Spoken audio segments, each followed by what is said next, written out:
In a moment. Let's go now, though, back to the Senate courtyard where Senator Dean Smith of the Liberal Party is speaking. As a vibrant, democratic and free nation, the most important electoral mandate we have seen. Stronger than the 1996 mandate that elected the Howard government, stronger than the plebiscite rejection of military conscription in 1917. This is, by any and every measure, a huge democratic achievement for our country. I thank those people for participating, because many, many people participated who didn't want to. It was not my first choice, but I accept that Australians have embraced it and given us a clear outcome, a clear result. It is now up to Parliament to do what it has always been expected to do, and that is to legislate, and I'm arguing this afternoon to legislate on a bill that is fair, that is considered, dare I say it, is the sensible centre, but one that is born out of a comprehensive, careful Senate committee process. If I can indulge for one moment, it's Australia's day, but it's the Australian Senate's day. This is a process that began many, many months ago. It began in December of last year with my colleagues Senator Janet Rice and Senator Louise Pratt, Senator Sky Kokoschky-Moore and myself in that Senate committee process. And yes, it's true, I took that report and I laboured over it with my Liberal colleagues and produced what we thought is a very fair, a very sensible bill that I think, that I hope, will be the architecture that gives effect to same-sex marriage. Finally, thank you to Western Australia, recording the second highest vote of any Australian state.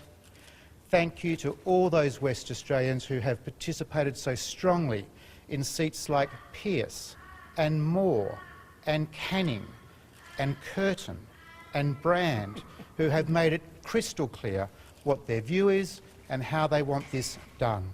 Ladies and gentlemen, advance Australia fair.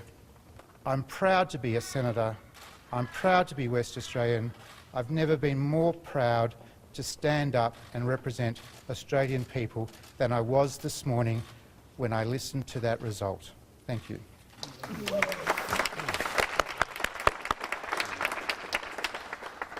Well, I wanted to start by saying one thing. Thank you, Australia. Thank you for standing up for fairness. Thank you for standing up for equality. Thank you for standing up for gay and lesbian Australians, the LGBTIQ community everywhere. Thank you for standing up for our families. Thank you for standing up for the sort of Australia we believe in, an Australia that is decent, an Australia that is fair, an Australia which is accepting, an Australia which turns its back on exclusion and division. Thank you, Australia. And now Australians have done their part. It's time for the Parliament to do our part. And together we will. Together, this group gathered here today from across the political spectrum, we will do our part. And I hope that everyone in this Parliament has heard the resounding voice of the Australian people today. A mandate for change, a mandate for fairness, a mandate for equality, because it is time. It is time to change the marriage law. It is time to remove discrimination. It is time for equality.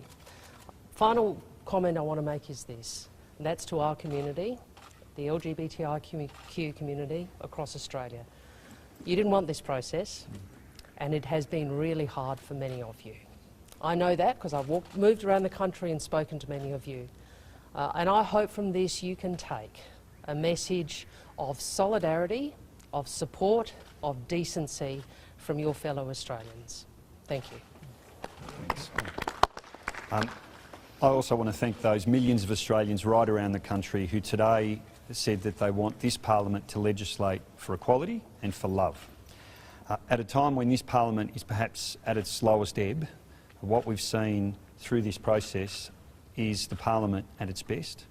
People working across party lines in the national interest, and I want to pay tribute to all of my fellow MPs gathered here today who have shown leadership, who have decided to put aside their partisan squabbles and to recognise that what we need to do is to begin legislating in the interests of all Australians. This is a resounding result, and we are so proud to be standing here today with such an emphatic result that says yes to love and yes to equality. I just finished by saying I spoke to my 2 young boys last night and they asked me if we were voting on anything. And I said, well, soon we'll be voting on who can marry each other. I said, we'll be voting on whether boys can marry boys and girls can marry girls. My young boys said, can't they do that already? I said, no, they can't, but we're going to change that. Of course, the youngest boy said, great, I'm going to marry Jessie. So this is a great result for not just the people standing here, not just those communities who have experienced discrimination, but for young people, for future generations who will now no longer have to walk in a society that says to them that their love is different to the love that other people experience. We're very proud, and now the job of this parliament is to get on and legislate, to recognise that Australians today said no to discrimination, and any legislation that comes before this parliament needs to ensure that we respect that and that this bill can't be used as a Trojan horse to entrench discrimination. Thank you. Well, today I want to say thank you to Australia, but a particular thanks to everybody who has campaigned their hearts out for this yes result. As a member of the LGBTI community myself, I know that this has not always been easy. It's been hard to go head-to-head with the No campaign on many of the things that have been said about our lives and our families. But Australia has responded with resounding support for us and our community, and for that I am incredibly grateful.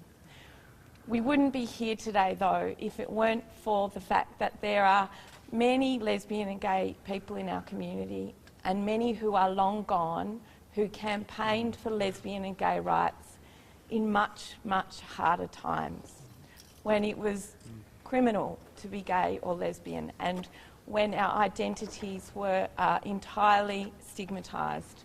So I want to say thank you to those brave people from decades past, because we would not be here today without you. Thank you.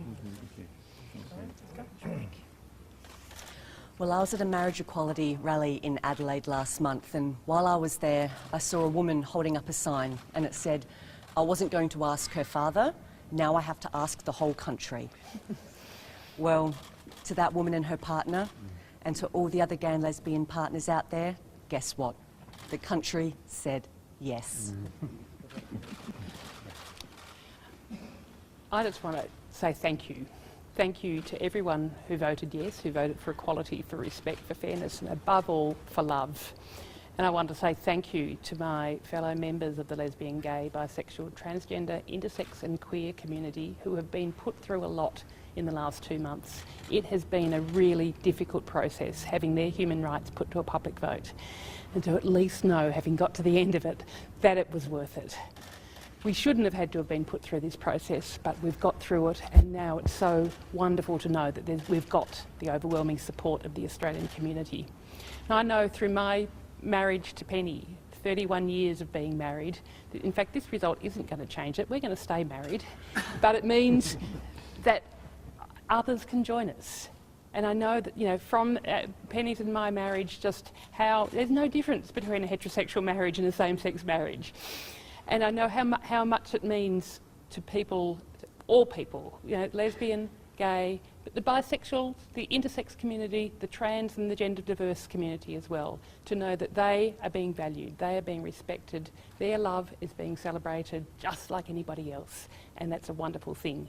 And I'm really looking forward to continuing the cross-party work. It's been a real highlight of my time in the Senate to be working with the team that has got our Senate inquiry up, and now have been working together. We've now got this cross-party legislation and getting it through the Senate in the next few weeks, and really so we can achieve this magnificent change for Australia. Well, last and certainly in this company least, most certainly, I stand here as a person who believed that marriage was between a man and a woman, because it just was. And it wasn't until 10 years ago that I realised that my argument supporting that premise was so shallow that it was no argument at all, and that's when I changed my mind. I say to the gay community what I said to Senator Wong 4 minutes before, as those long 4 minutes ticked by, I said to her, it's a disgrace that we're even here, that your lives are being judged by other people who have no right to decide how you live your life. But now, thankfully, Australia has endorsed your lives. All I will say now is that a quote from when New Zealand voted in favour of same-sex marriage equality 4 years ago, the morning after, my heterosexual brother said, New Zealand voted for same-sex marriage last night. The sun came up this morning, and my life didn't change one little bit. Thank you. Senator Smith, starting for you this morning after the results. There's been lots of SMSs, and I'm sure there's been lots of phone calls, and you'll excuse me if I've not checked my phone. I do have a number of phone numbers, though, but as far as I'm aware, no. Senator Smith, I'll start with you, but it's actually a question for all of you. Matthias Cormann at that press conference with the Prime Minister a moment ago made it very clear that he thinks that your bill should be amended in order to strengthen religious protections. Do you agree with that position? And the question is for the group, at what stage does amendments to your cross-party bill mean that the bill gets sunk? I'll start with that if I may. I've not seen Senator Cormann's comments, but when the government established a process on which to deal with this, which included the Australian Postal Survey, it made it very, very clear that they would be free votes that would govern the management of this issue and the substantive issues around how amendments would be included. Whether amendments to the bill are included requires the support of not just one parliamentarian, not even 5 parliamentarians, but parliamentarians across the Senate in the first instance and perhaps even across the House of Representatives. If there are amendments, let's see them early. But let's be very clear about this. Australians did not participate in a survey to have one discrimination plank removed, to have other planks of discrimination piled upon them. They said no. They said no clearly. For those that were paying particular attention to the detail, they saw a bill that was sensible, that was fair, that was on the public record for 3 months, that was born out of a Senate committee process, that has at its core transparency.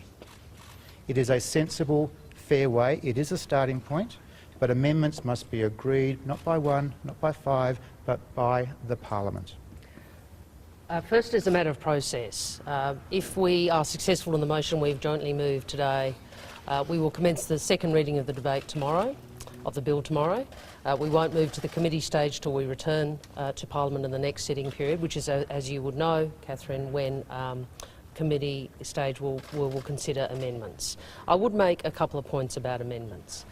The first is, as Dean also referenced, Australians voted for equality. Australians did not vote to licence more discrimination. And certainly I can speak for myself, that's the basis on which I will be considering amendments. The second thing I would say is this, it would be, I think Australians would look very unkindly upon people who seek to move amendments that they know are about trying to sink the bill. Because that would be, I think, a breach of faith with the Australian people and the result that's been announced today.